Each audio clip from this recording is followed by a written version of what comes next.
চন্দ্রগুপ্ত চন্দ্রগুপ্ত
তোমার ওই সৈনিকদের আদেশ দাও যে নিজের নিজের হাতিয়ার যেন মাটির ওপর রাখে আর 3 পা করে পেছনে সরে যায়, তাহলে আমার আগ্নেয়ীদের তীর ধনুকের থেকে বেরিয়ে যাবে। আর তোমরা এটা ভালোভাবেই জানো যে আমরা আগ্নেয়ীরা আমাদের নিশানা কখনো ভুল করি না।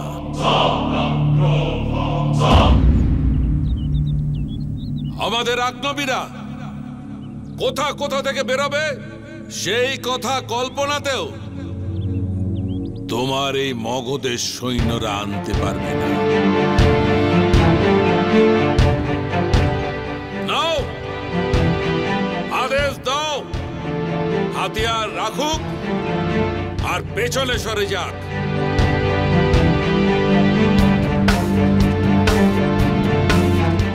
সবাই নিজেদের অস্ত্র নিচে রেখে 3 পা পিছনে চলে যাও।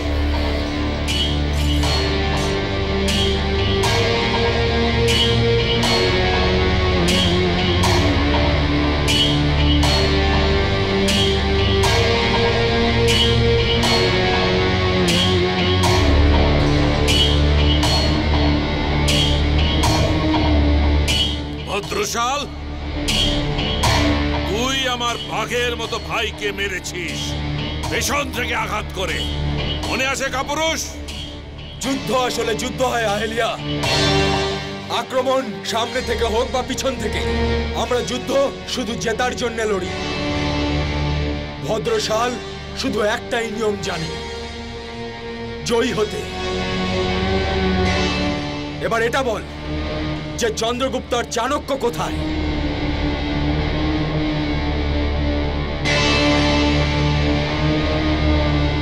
ওই দেখ,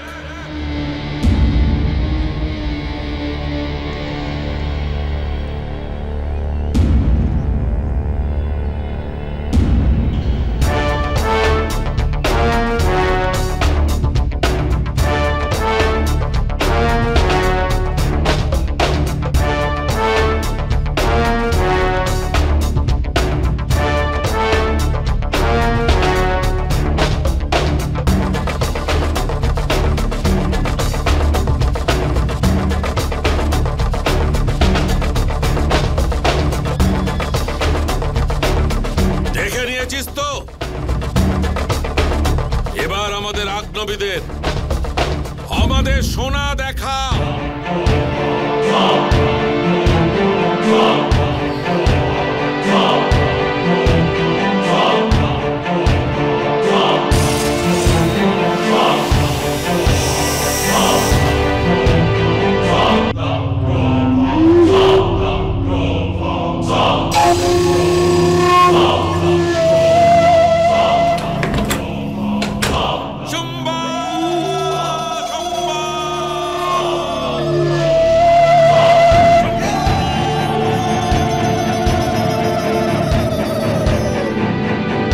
এই সোনা দিয়ে তোমাকে সেনাবাহিনীর জন্য সৈনিক, তাদের জন্য অস্ত্র আর ভোজনের ব্যবস্থা করতে হবে। আচার্য, যেভাবে অর্জুনের দৃষ্টি পাখির চোখে ছিল, সেভাবে আমার দৃষ্টিও সোনার ওপরেই থাকবে। তাহলে প্রস্তুত হও ভ্রম উৎপন্ন করার জন্য। শত্রুদের ভ্রমিত করার সময় এসে গেছে। ভদ্রশাল, তোমার সিপাহীদের বলো যে মগধ থেকে আনা ওই সোনা ওই ঝুপড়িতে রেখে দিতে।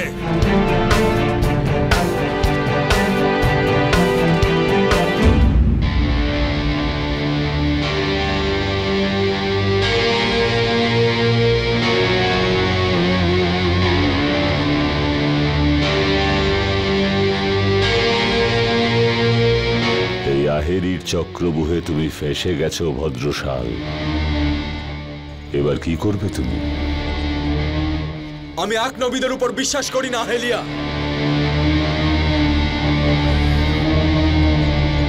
প্রথমে আমার সৈনিকেরা ওই ঝুপড়ি পর্যবেক্ষণ করবে।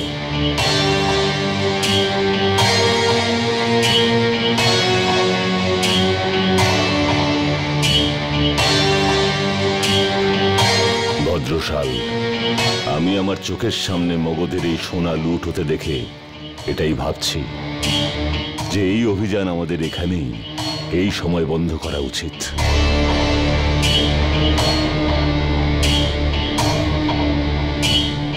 বারণ করে দেওয়া হেরিকে আমাদের ওর শর্ত মানা উচিত নয়, না হলে এই স্বর্ণ এভাবেই চলে যাবে। একে যে কোনো মূল্যে বাঁচানো উচিত। আপনার মগধের সোনা নিয়ে বেশি চিন্তা মনে হচ্ছে আমার তো।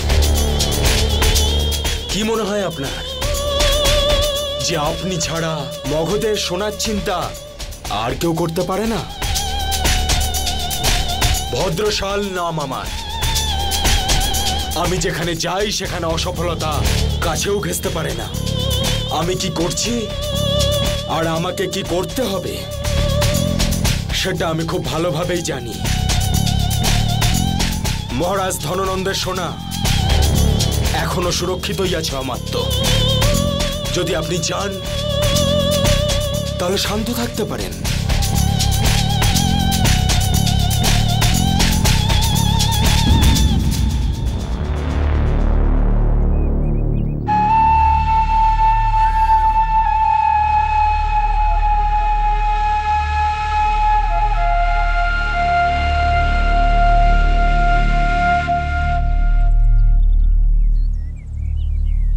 এই অভিযানের নেতৃত্ব মহারাজ ধননন্দ তোমাকে দিয়েছেন।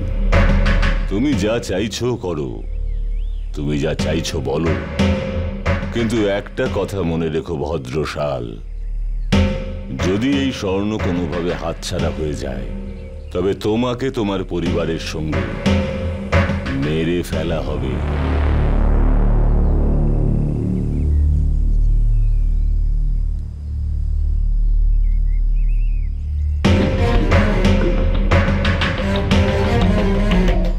ঝুপড়িতে কেউ নেই।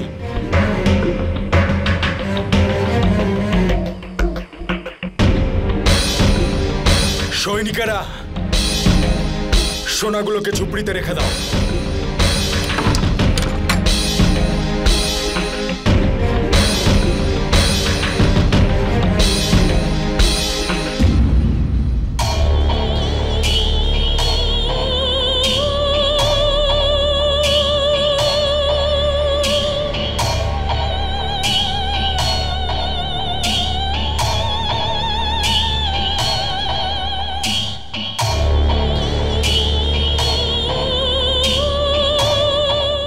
আহেলিয়া,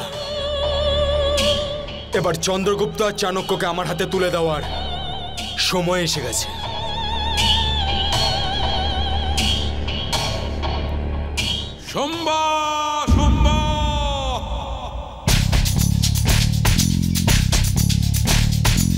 চলো,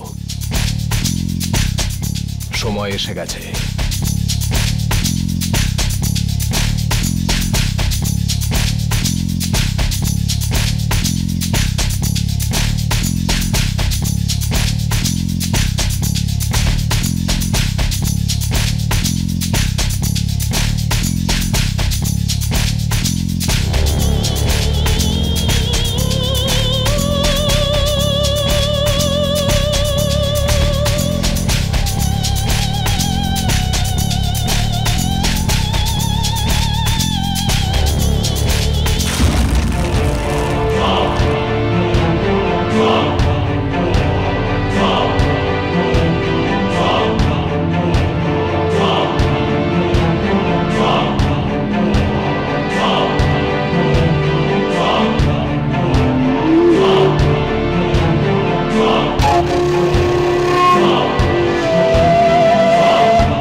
এসো চন্দ্রগুপ্ত।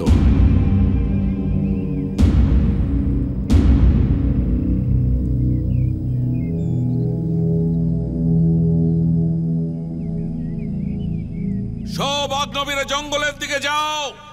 সোমবার ভদ্রশাল, আমার ভাইয়ের হত্যার প্রতিশোধ দিতে আমি অবশ্যই আসব।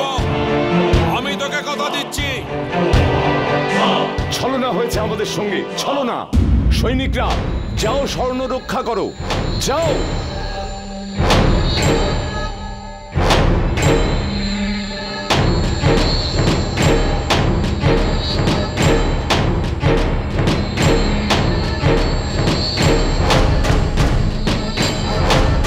খোলো এটাকে।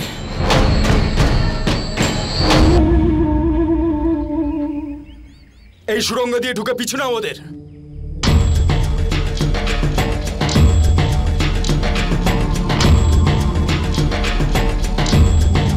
কি হলো ভদ্রশাল?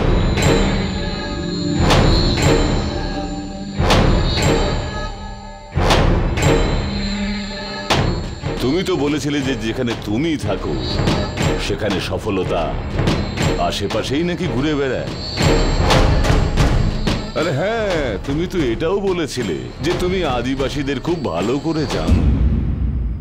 তারপর জানো তোমার সমস্যাটা কি ভদ্রশাল? তুমি সব কিছু জানো, কিন্তু চাণক্যকে চেনো না। ওকে আমি সঠিকভাবে জানি, কেবল আমি।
ভদ্রশালের সৈনিকেরা সুড়ঙ্গের বাইরে বেরোনোর আগেই আমাদের এখান থেকে বেরিয়ে পড়তে হবে।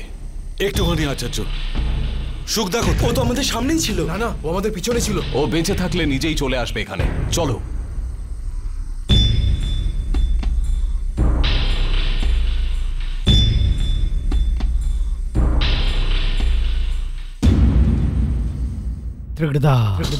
তোমাকে এই অভিযানের নেতা ঘোষণা করার সময় আমি তোমাকে স্পষ্ট বলে দিয়েছিলাম, যদি আমার প্রিয় সোনা কোনোভাবে ওই চন্দ্রগুপ্ত আর চাণক্যকে প্রাপ্ত না করে তুমি এমনি লুটিয়ে দাও, তাহলে আমি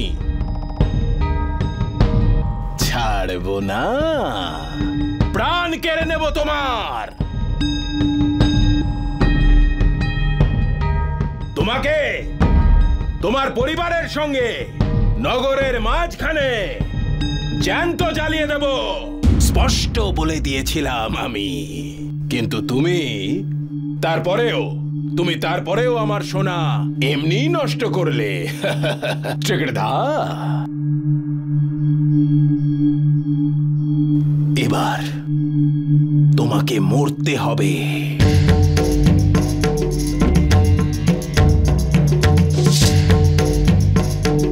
ভদ্রশাল, তোমাকে মরতে হবে ভদ্রশাল। আপনি মারতে চাইলে অবশ্যই মারতে পারেন মহারাজ, কিন্তু আপনার সোনা ফিরে পাবেন না।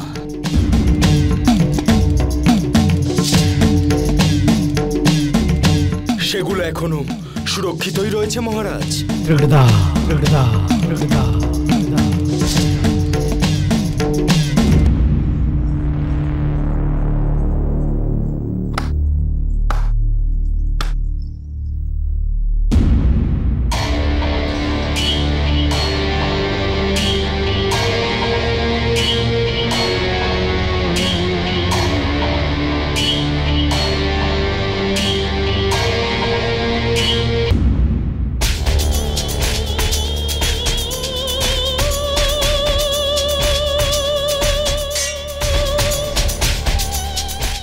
আমার সোনা, আমি বলেছিলাম না মহারাজ যে আগ্নবীদের মাঝে আমারও বিশ্বস্ত গুপ্তচর রয়েছে।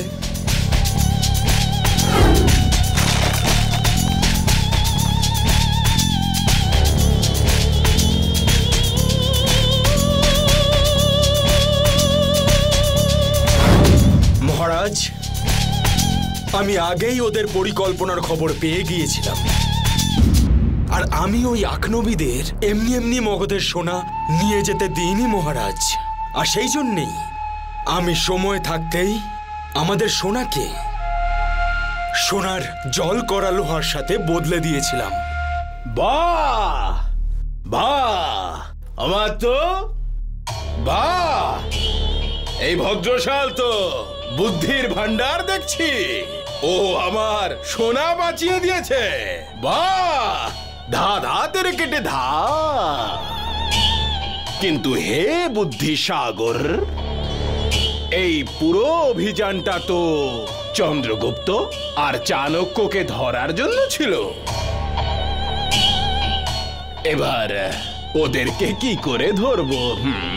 মহারাজ, ওদেরকে ধরার জন্য আমরা যেভাবে ভাবনা চিন্তা করছি তার মধ্যে একটু ত্রুটি আছে মহারাজ। ত্রুটি?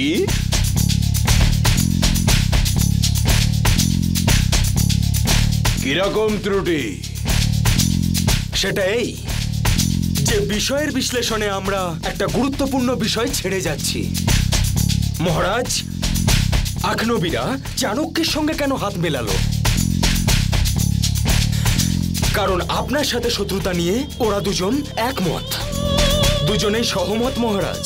তা না হলে যে আগ্নবীরা সোনাকে এত ভালোবাসে, ওরা ওদের চাহিদার থেকে দ্বিগুণ সোনা পাচ্ছিল মগধ থেকে, তবু ওরা চন্দ্রগুপ্ত আর চাণক্যকে আমাদের দিল না, বরং ওদেরই সাথে নিয়ে আমাদের সোনাকে লুট করার ষড়যন্ত্র করল। কেন? আর তখন আমার এটা মনে হলো মহারাজ, অনেক ভাবলাম আর এটা বুঝলাম যে অবশ্যই আগ্নবীরা অন্য কিছু ভাবছে। চাণক্য আর চন্দ্রগুপ্তকে সাথে নিয়ে ওদের মাথায় অন্য কিছু চলছে মহারাজ। আর তখন আমি খোঁজ করলাম মহারাজ যে কি হতে পারে সেই ষড়যন্ত্র। আর আমি এটা জানতে পারলাম যে চাণক্যের শিক্ষায় শিক্ষিত এই চন্দ্রগুপ্ত আগ্নবীদের সঙ্গে মিলে একটা দুর্ধর্ষ সৈন্যদল বানাতে চায়, আর যেটার জন্য ওরা আমাদের সোনাকেই ব্যবহার করতে চায়।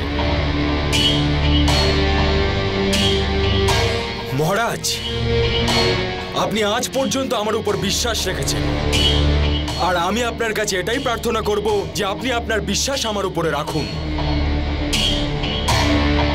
আর এই সোনাকে আমাকে আমার সাথে সাহাল নিয়ে যেতে দিন।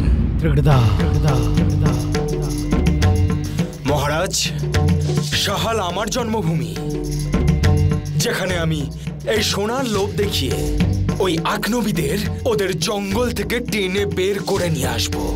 মগধের বিরুদ্ধে যে ষড়যন্ত্র চাণক্য করছেন, আমি তাকে তারই ষড়যন্ত্রের মধ্যে ফাঁসাবো, কারণ ওই জঙ্গলের ভিতরেই বসে আমার দূত আমাকে ওদের খবর দিয়েছিল। এইবার আমি ওই চাণক্য আর চন্দ্রগুপ্তকে চারিদিক থেকে ঘিরে ফেলব। যাও, গিয়ে বলে দাও নিজেদের প্রধানকে যে সোনা সাহালে আছে।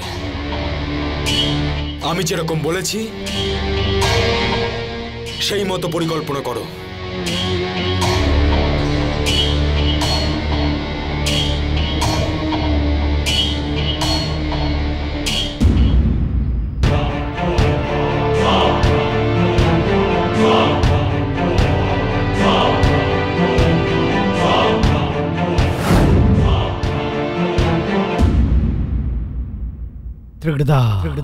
দিলাম আমি তোমাকে আমার সোনা সাহাল নিয়ে যাবার অনুমতি দিলাম।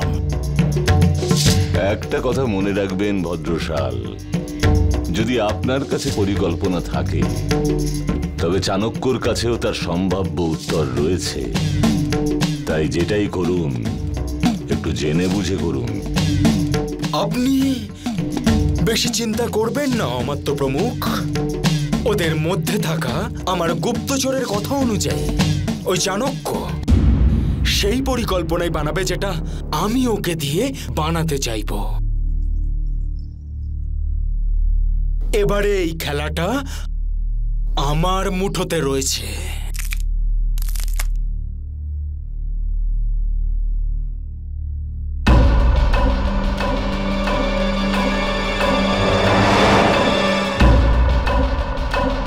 অনুমতি দিন মহারাজ। টিকটদা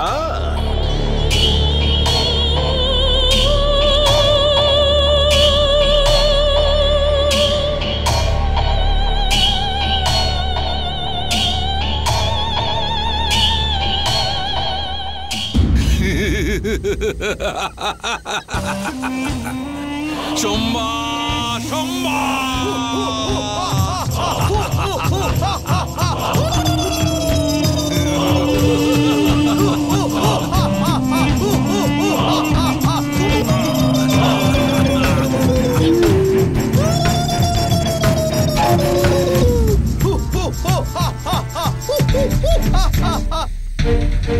আমাদের বোধহয় এখনই এই আনন্দ উৎসব পালন করা উচিত নয়। সর্দার,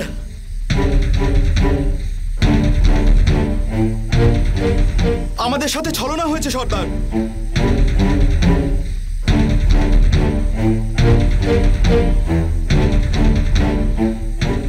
এগুলো সোনা নয়, এগুলো সোনা নয়, এগুলো লোহা।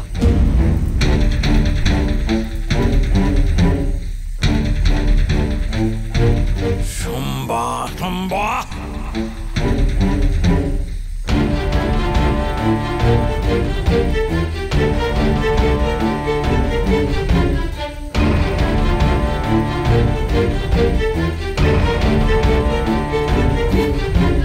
ওকে জীবিত ছাড়বো না,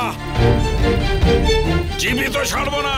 আইডিয়া, ক্রোধ হলো বুদ্ধির শত্রু। আমাদের শান্ত মাথায় সমস্যার সমাধান খুঁজতে হবে। আসল সোনা ভদ্রশাল নিজের সঙ্গে নিয়ে গেছেন। এখন ওই সোনা আমাদের সবার সম্মানের প্রশ্ন। আমরা ওখান থেকে সব সোনা চুরি করব।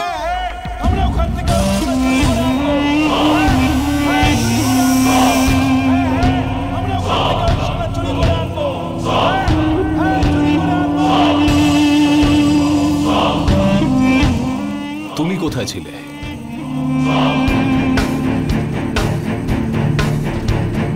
তুমি এই খবরটা কি করে জানলে? ওই যখন আমি জঙ্গল থেকে পালিয়ে আসছিলাম তখন আমি ভদ্রশালকে অমাত্যর সাথে এই কথা বলতে শুনেছি। পালিয়ে আসার সময় শুনেছি।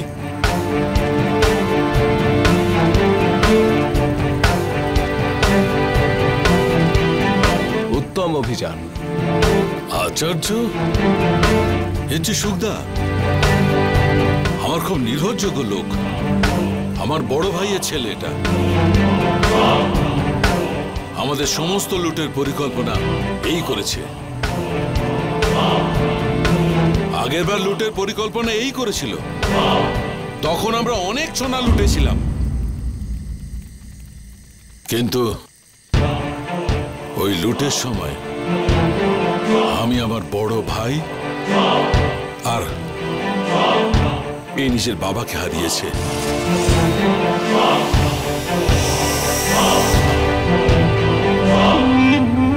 আপনি চিন্তা করবেন না আচার্য, আমি চন্দ্রগুপ্তের সঙ্গে আমি কজন আজনবীকে নিয়ে সাহাল যাব, আর ওই ভদ্রশালের নাকের ডগা থেকে ওই সোনা লুটে নিয়ে আসব। ওই ভদ্রশালের পুরনো হিসেবও আমাকে মেটাতে হবে। একদম ঠিক সর্দার, আমিও আপনার সাথে যাব। যদি সুখদার মতো আকনবী আহিরিয়ার সঙ্গে যায়, তাহলে এখানকার ব্যবস্থা কে সামলাবে?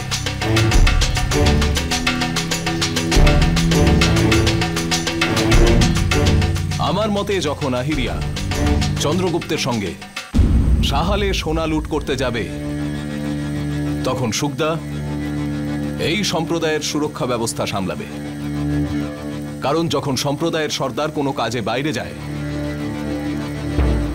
তখন কাউকে না কাউকে এখানকার দায়িত্বভার সামলাতে হয়।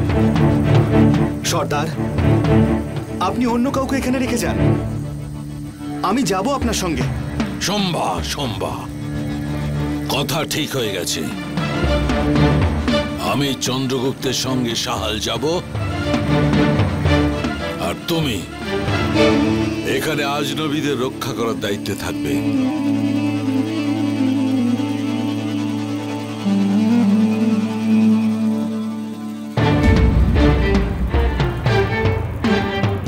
আরে দাও আদেশ আমার সৈন্যদের, বলো ওদের পুরো বিন্ধ্য পর্বতকে ঘিরে ফেলুক, আর এমন ভাবে ওরা জঙ্গলটা ঘিরে রাখুক যাতে দুষ্ট চাণক্য বেরোতে না পারে।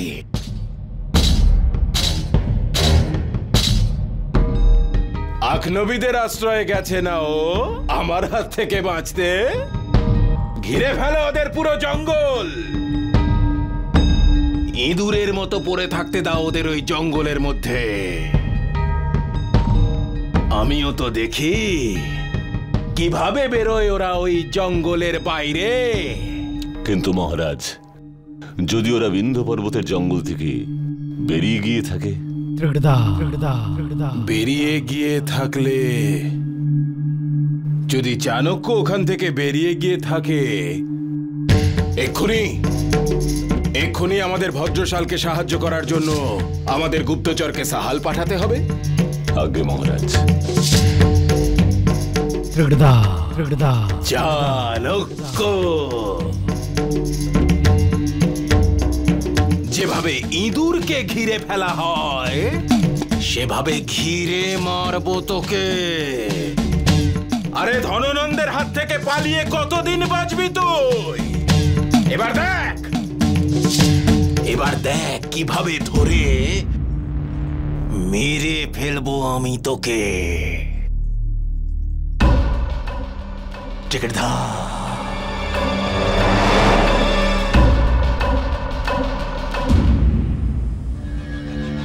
এবার যে শত্রু আমাদের সম্মুখে, তারা বীর এবং সাহসী এবং নেকড়ের মতো ধূর্ত, কিন্তু সে জানে আকনবীদের এই দুর্গম জঙ্গলে পরিস্থিতি তার অনুকূলে নয়, তাই সে এখানে আসছে না।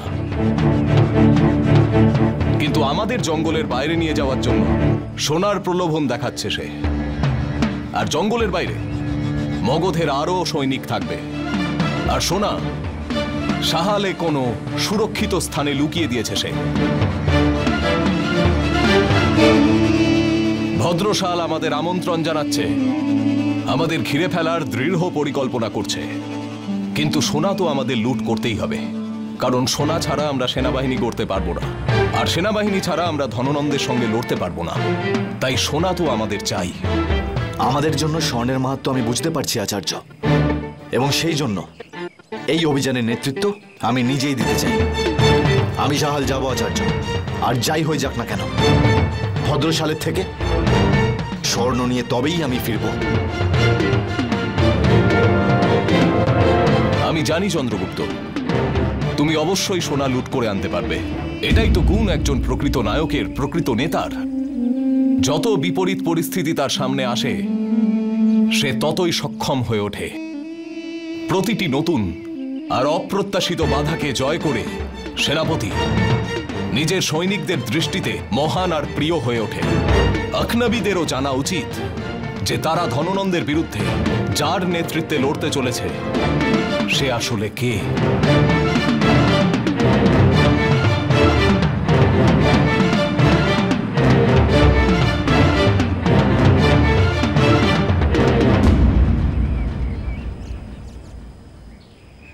চন্দ্রগুপ্ত, যে খেলাটা তুমি সাহালে খেলতে চলেছ, আমাদের পরিকল্পনা আমাদের শত্রু আগে থেকেই জেনে যাচ্ছে। এ সময় একটা কথা অবশ্যই মনে রেখো, যে শত্রু যে চাল চালবে সেই চাল অনুযায়ী ততক্ষণ চলতে থাকো যতক্ষণ না সে বিশ্বাস করে যে তুমি তার চালে বিভ্রান্ত হয়ে পড়েছ। আর যখন শত্রু অসাবধান হবে তাকে তার চালেই বিভ্রান্ত করে শেষ করো।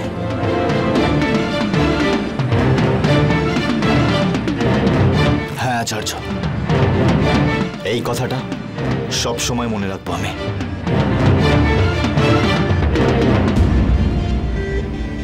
এই নাও,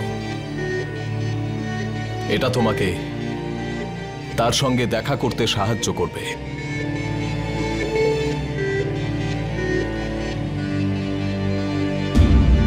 এটাও তোমার কাছে রাখো।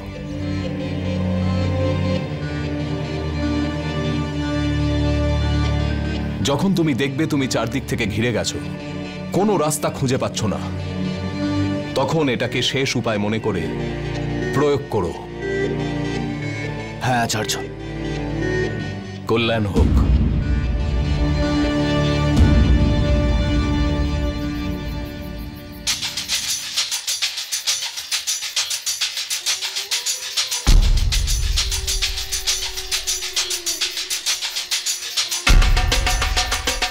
সর্দার, আচার্য যা বলছিলেন ঠিক বলছিলেন। মগধের সৈন্যরা আমাদের জঙ্গলকে চারিদিক থেকে ঘিরে ফেলেছে।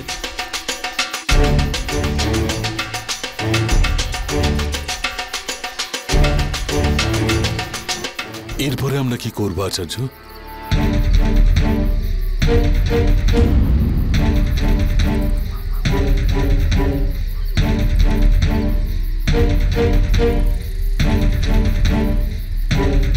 লুকিয়ে পড়ার জন্য সবচেয়ে বড় আবরণ হলো অন্ধকার।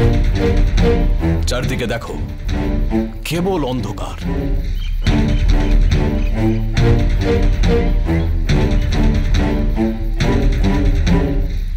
শুধু প্রয়োজন নিজেকে এই অন্ধকারে লুকিয়ে ফেলার।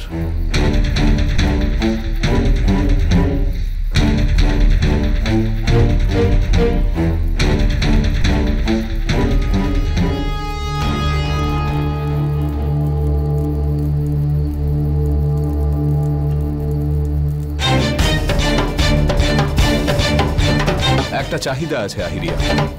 কি?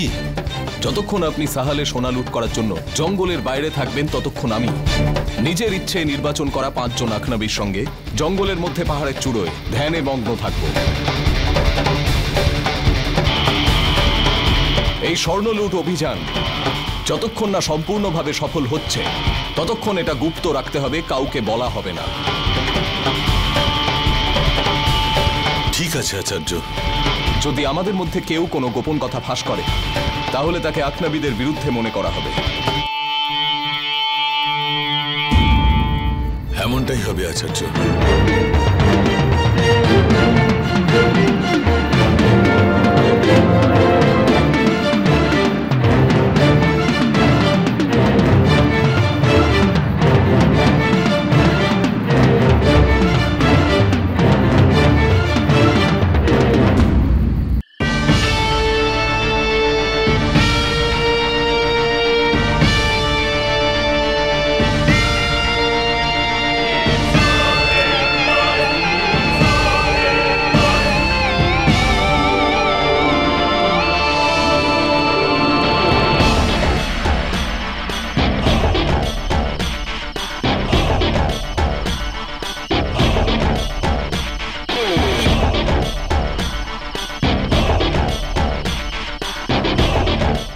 বিজয় ভব।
পাহাড়ের চূড়োয় যাবার আগে একটা কথা আমি স্পষ্ট করে বলে দিতে চাই।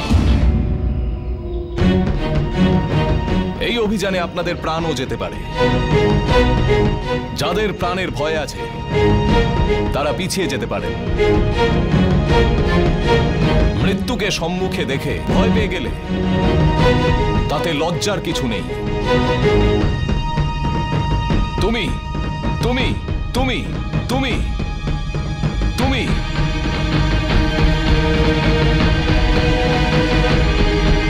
তোমরা 5 জন আমার সঙ্গে এই অভিযানে যাবে। পাহাড়ের চূড়োয় যাবার আগে আমি একটা কথা স্পষ্ট করে বলে দিতে চাই। এই অভিযানে আমার তোমাদের সম্পূর্ণ সমর্পণ চাই। তাই যাও, যাবার আগে নিজেদের বন্ধু আর পরিবারের সঙ্গে দেখা করো, কারণ অনেক দিন তাদের দেখতে পাবে না। যাও।